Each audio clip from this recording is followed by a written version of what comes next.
Explore Mount Washington's eerie mysteries in this video. Discover 5 strange stories of people who vanished without a trace. From experienced hikers to regular adventurers, each disappearance is a puzzle. Join us as we uncover the secrets behind these baffling vanishings on Mount Washington's slopes.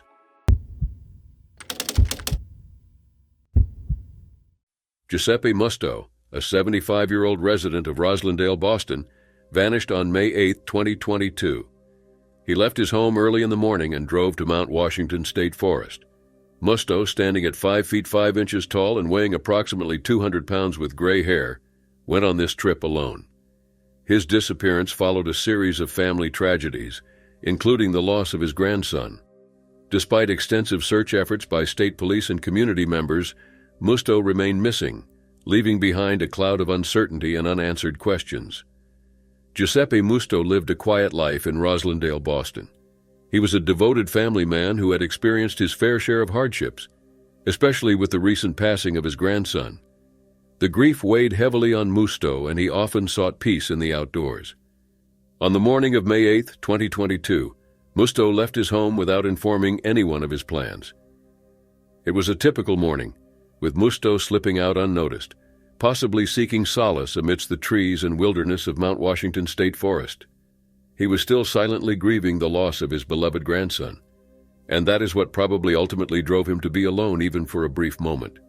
He drove his pickup truck to Mount Washington State Forest, his thoughts overwhelmed by grief and sadness, and a desire to wash it all away. However, no one knows exactly what prompted him to do that, other than the emptiness he feels and the need to cope with the loss of his grandson.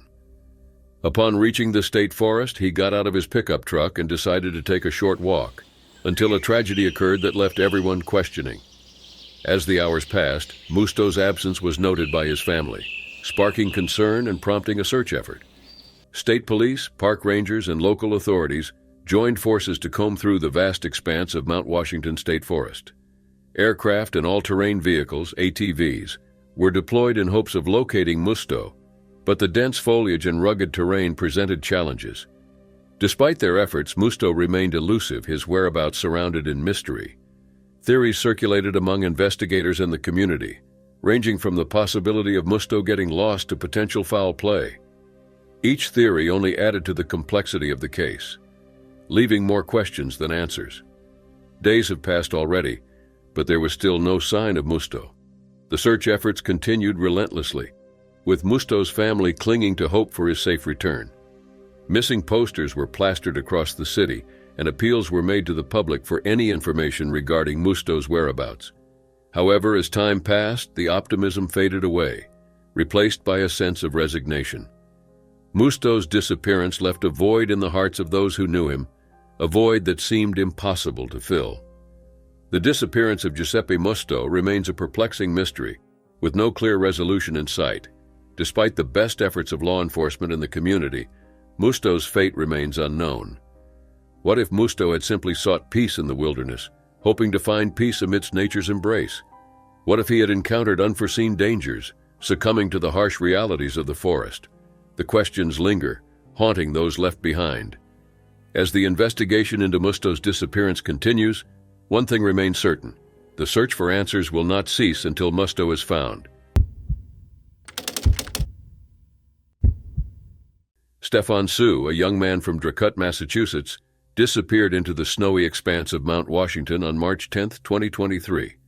He was 21, adventurous, but lacking in experience for such a dangerous terrain. His decision to hike alone on that tragic day set off a chain of events that would baffle investigators and haunt his loved ones. Before Stefan's disappearance, life seemed ordinary.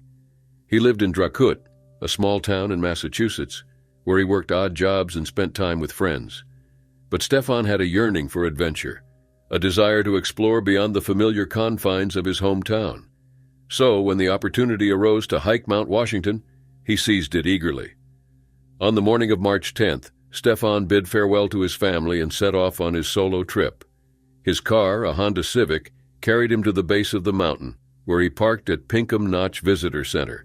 From there, he went into the wilderness, his footsteps leaving faint imprints in the snow-covered trails. Hours passed, and Stefan's absence grew concerning. His family waited anxiously for his return, but as night fell and he failed to appear, they knew something was wrong.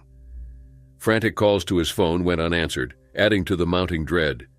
Authorities were notified of Stefan's disappearance, sparking a massive search effort.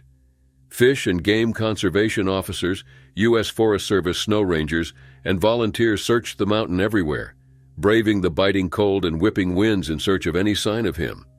The search teams faced numerous challenges. Mount Washington is notorious for its harsh conditions, with unpredictable weather and rough terrain making search efforts difficult. Deep snow blanketed the landscape, obscuring potential clues and making progress slow. Despite their best efforts, the search teams found nothing. Tips from witnesses suggested Stefan may have been seen hiking in the Cutler River drainage area a couple of days before his disappearance. Others claimed to have spotted him on the Mount Washington Auto Road shortly before he went missing. But these leads proved to be dead ends, leaving searchers frustrated and baffled. Weeks passed. Stefan's family and friends grew desperate for answers. Searching his car, they found a clue, a receipt from a sporting goods store, indicating a purchase of equipment for a summit hike.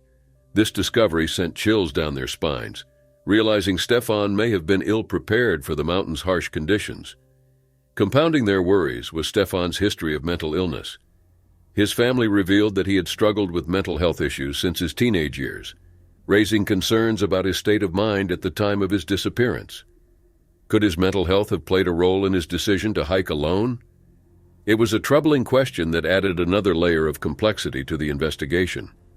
Despite the lack of concrete evidence, theories began to emerge about what might have happened to Stefan.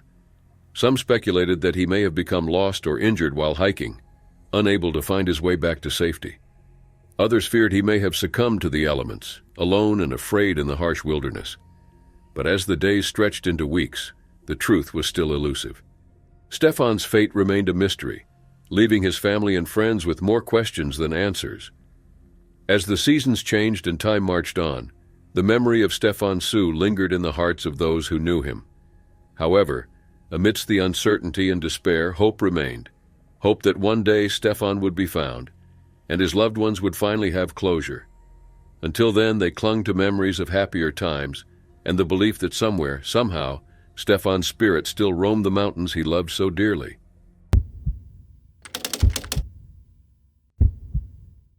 On June 9, 2009, Peter Shintani, a 70-year-old hiker from Napanee, Ontario, Canada, set out to conquer Mount Washington, the tallest peak in New Hampshire's White Mountains. Standing at 6,288 feet, Mount Washington is known for its unpredictable weather and rough land. Shintani's plan was simple: climb the mountain and return home the following day. With his car parked at Pinkham Notch, he went on his solo adventure, leaving behind the familiar comforts of civilization for the allure of the great outdoors.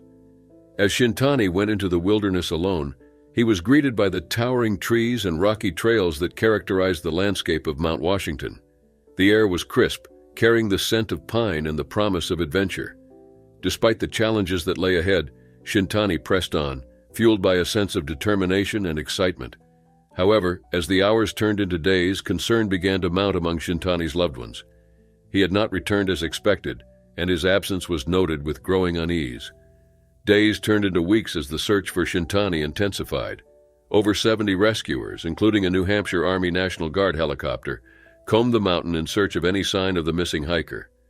The terrain was unforgiving, with steep cliffs and dense foliage posing obstacles at every turn. Despite the exhaustive efforts of search teams, Shintani remained missing. What had happened to Peter Shintani? Had he lost his way in the vast wilderness of Mount Washington, or had something more sinister occurred? Jenny Shimono, Shintani's sister, refused to give up hope. She appealed to fellow hikers, urging them to remain vigilant and keep an eye out for any signs of her brother. Shimono's plea reverberated throughout the hiking community, a sign of hope in the face of uncertainty. Then, on the evening of July 6, 2009, a terrifying discovery was made.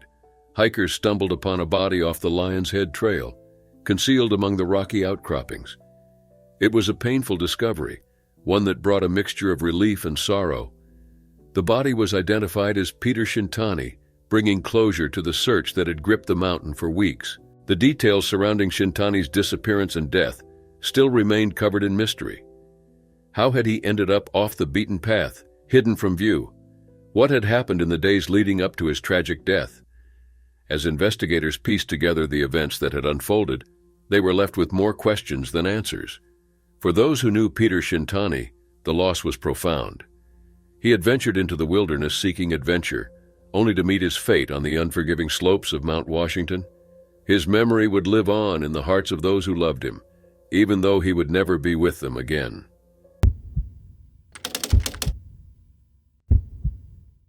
June 30th, 2016, was a day etched into the memory of all who knew Brian Roback, a young man with dreams as high as the peaks he loved to climb. He was an aspiring actor and videographer, and had worked and appeared as an extra in films like Paul Blart Mall Cop 2, Jason Bourne, and Sunflower.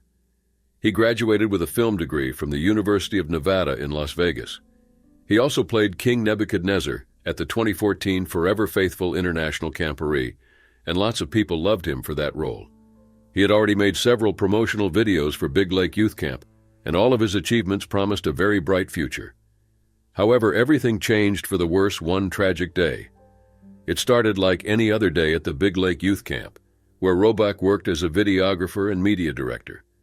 Roback made a decision that would change everything, and it was to set out on a solo hike to explore Mount Washington, a challenge he'd faced before, but this time without ropes. The journey began with optimism, with Roback's footsteps echoing in the quiet of the mountain. With each step, he felt a sense of freedom. As the hours passed, Roback ascended higher and higher, fueled by determination and a love for adventure that pulsed through his veins. At around noon, he reached the summit, a moment of triumph captured in a photo sent to his family and friends. But what should have been a moment of celebration soon turned into a nightmare. As Roback began his descent, the terrain proved to be more dangerous than he anticipated. Loose rocks and unstable ground made each step perilous, and with no ropes to guide him, every move carried the weight of uncertainty. It was during this descent that tragedy struck. In a heartbeat, Roback lost his footing, and before he could grasp onto anything, he plummeted into the abyss below. The news of Roback's disappearance shocked his whole community of friends, family, and peers. Search and rescue teams sprang into action, scouring the mountain for any sign of the missing climber. For days they combed through the rugged landscape, their hearts heavy with the fear of what they might find. And then, on July 2nd, 2016, their worst fears were realized when an Oregon Army National Guard helicopter spotted Roback's lifeless body on the eastern flank of Mount Washington. As the reality of Roback's passing sank in, those who knew him struggled to come to terms with the loss. He was more than just a climber. He was a friend, a colleague, a son. His absence left a void that could never be filled. Yet amidst the grief, there was also a sense of gratitude for the time spent with him, for the memories shared. Brian was described by others as funny, loving, and enthusiastic, which is why his loss was both very unexpected and heart-wrenching. In the days that followed, tributes poured in from all who knew him, each one a testament to the impact Roback had on those around him. From his colleagues at Big Lake Youth Camp to his fellow climbers, everyone had a story to share about the young man who had touched their lives in ways they never thought possible. And though he may have left this world too soon, his enthusiasm lives on in the hearts of those who knew him.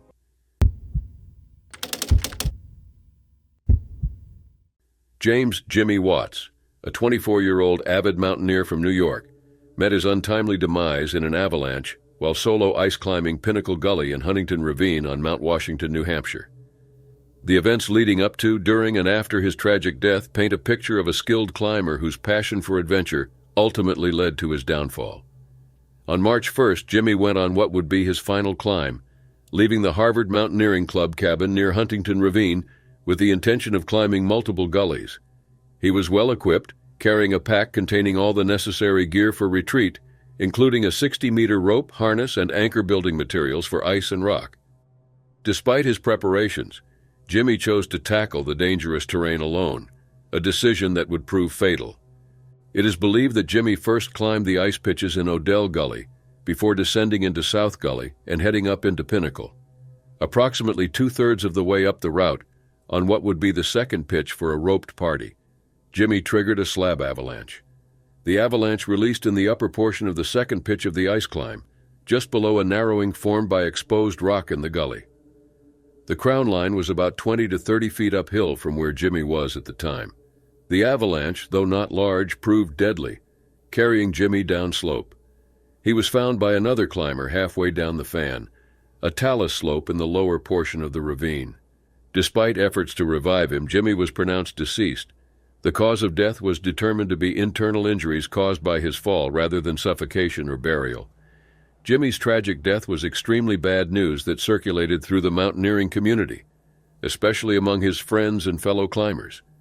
He was known for his enthusiasm for life and his willingness to take risks, both on the mountainside and in everyday adventures. His adventurous spirit extended beyond climbing. He was also known for unicycling around Widener Library and creating bouldering routes in his dormitory. As president of the Harvard Mountaineering Club, Jimmy was a mentor and leader, always eager to share his passion for the outdoors with others. His dedication to the club and his adventurous spirit were evident in everything he did, from climbing every gully in Huntington Ravine to taking risks for the benefit of others. Despite his love for adventure, Jimmy's death serves as a warning of the dangers that come with mountaineering, especially when undertaking solo climbs in unpredictable conditions. What if Jimmy had chosen to climb with a partner, as he had done in previous expeditions? What if he had recognized the risks of solo climbing in unpredictable conditions and opted for a safer ascent? What if his passion for adventure had found a different outlet, one less dangerous yet equally fulfilling?